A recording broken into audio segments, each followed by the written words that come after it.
and lives in aggression. 40 million years ago, the ocean floor cracked open and molten lava started flowing out. It cooled as it hit the cold ocean water and turned solid, eventually making mountains in the ocean. Those mountains got taller and taller, and soon a chain of islands were born. And then, about 2,000 years ago, a group of people arrived to these islands in canoes. Those communities eventually unified into one kingdom, the Kingdom of Hawaii.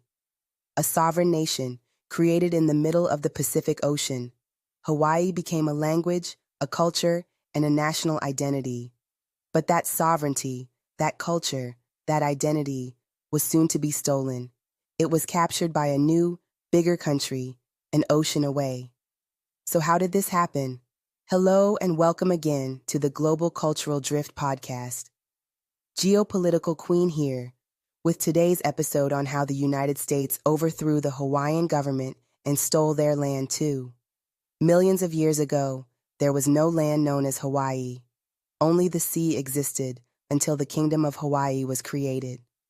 The Kingdom of Hawaii remained a fairly remote, disconnected country for many years, until these guys known as missionaries arrived. In the 1700s and 1800s, many people from Europe and the United States visited Hawaii, mainly on expeditions of exploring the ocean. The ones that stayed were mainly Americans who arrived on these islands, wanting to talk about Jesus. For the most part, the Kingdom of Hawaii welcomed these visitors. One British explorer even gifted the Hawaiian king a British flag, and Hawaii eventually adopted the British flag into their own flag. There was general friendship and good relations here. The American missionaries who had settled on the island eventually had children and grandchildren, and soon these missionaries and their descendants weren't just interested in talking about Jesus alone, but were also interested in building businesses, mainly focused on sugar. By far the most valuable single product Hawaii could offer in that trade was sugar. With this increased economic interest, these Americans, who had originally come as missionaries, were now more into sugar business, and they did what people of European descent have been doing for many centuries, as in, observing a culture and government that is different than theirs, and planning how they can divide and rule and take it from there.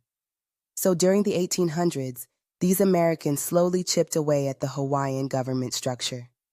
They were still newcomers in this ancient island nation and didn't have much power. But that changed quickly. The Pacific always came rolling in, mile upon mile, dazzling white, beautiful beaches. By the end of the 1800s, these Jesus-preaching sugar Americans had amassed a huge amount of Hawaii's wealth, and those original missionaries who had come to the island to convert people to their religion years earlier now had grandchildren that looked like them. A full unarmed militia of white Hawaiian citizens who were descendants of the missionaries and eager to get the government out of the way to enable them run the country themselves and help make it more favorable for their sugar businesses. Now remember, these guys were born in Hawaii and considered themselves the Hawaiians, but their loyalty still lay with the country of their ancestors. They were effectively still Americans. By 1893, this local white militia and their political allies were ready for a full-on takeover of the government, which at the time was headed by Queen Liliuokalani.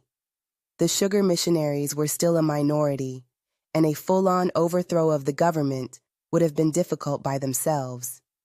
But luckily for them, help could be easily sought for. The American ambassador of Hawaii at the time helped coordinate the arrival of an American military ship and troops to show up on the shores of the island of Oahu into the capital city of Honolulu. Up until this point, the conflict in Hawaii was technically internal. It was between the locals and the white missionaries, who were technically locals because they were born there. But the moment the U.S. Army arrived to Honolulu to provide military backup for a government overthrow, it became a full-line military coup sponsored by a foreign power, a cardinal sin in international relations, bit from what we know about the U.S. and its history of overthrowing foreign governments.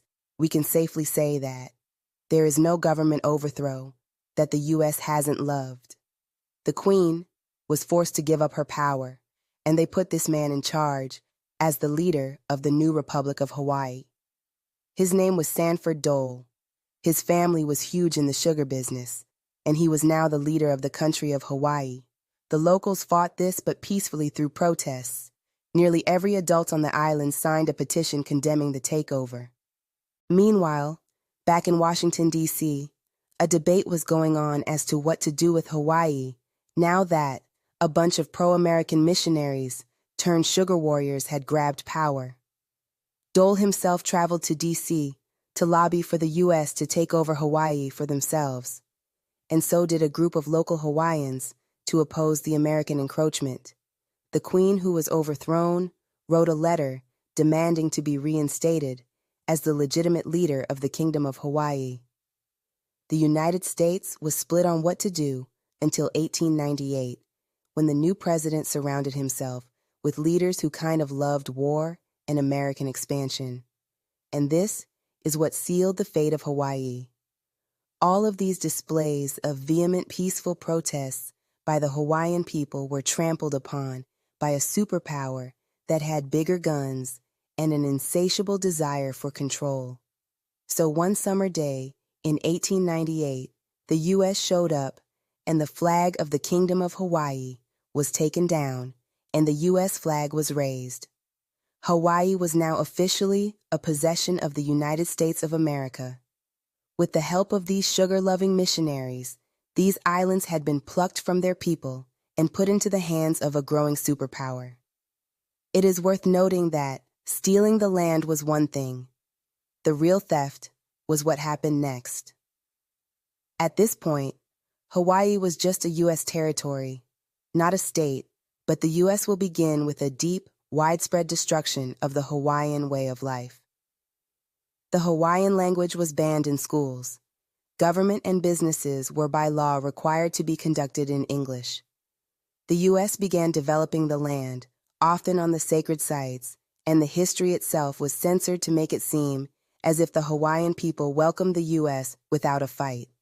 The typical case of the victor writing the story. Much of the real history became inaccessible because it was only documented in the Hawaiian language, which was beginning to die. Fast forward to 1959, and Hawaii will become the 50th state of the Union and quickly became the place we know today. In the meantime, the Dole Food Company, the company which benefited the most by this land grab, has become a massive global corporation. By 1993, Hawaii was a full member of the United States. That year, President Bill Clinton came out with an apology, a so-called presidential apology. It read, "At the White House yesterday, President Clinton signed a formal letter of apology to the people of Hawaii. He was apologizing on behalf of the U.S. government for the government's involvement 100 years ago in removing the independent Hawaiian monarchy by force.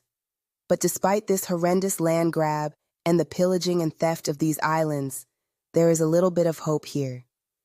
That spirit of peaceful resistance that led to petitions and protests back in 1893 persisted even after the takeover. The Hawaiian language was delicately preserved through painstaking effort, and today there are full immersion Hawaiian language public schools. Hawaiian traditions have stayed alive, and from time to time, Hawaiians showed that they were not willing to give up their sacred sites. They staged a dramatic protest to protect a holy mountain that was slated to be developed on. Hawaii may have been stolen and attempts made to erase its culture, but while the negative effects of this imperial land grab are wide-reaching, many pillars of this beautiful culture have survived. So here you have it, folks. This is the story of these islands and how it was shamelessly stolen by the U.S. If you enjoyed hearing about how shameless United States used their might to steal another country because it was small and powerless, then kindly leave your comments in the comments section below, and thanks for tuning in. I will be back with the next broadcast. Good day.